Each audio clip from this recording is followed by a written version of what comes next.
MEL, gli operai, i vescovi, la politica in piazza, con quali speranze, Assessore?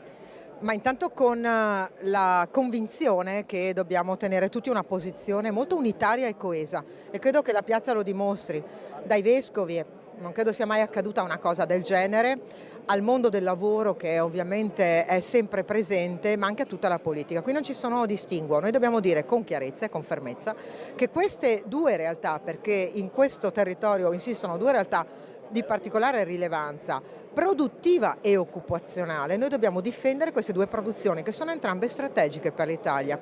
Sono momenti drammatici perché non sappiamo più da che parte cosa fare e che azioni in qualche modo attivare per poter stimolare delle risposte concrete da parte del Ministero.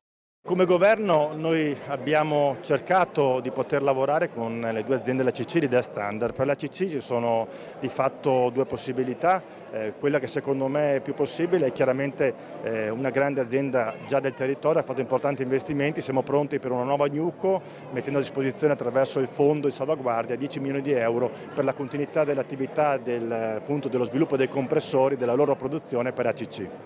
Ci sono 1000 posti di lavoro che ballano e quindi è doveroso che la politica prenda una posizione smettendo di prendere in giro gli operai, i dipendenti e le comunità locali. Abbiamo bisogno delle risposte al Ministero, per questo con i colleghi parlamentari martedì saremo da Giorgetti proprio per capire e per fare un punto di chiarezza. Io credo che questi lavoratori, queste lavoratrici abbiano bisogno di questo, di un punto di chiarezza e di una prospettiva.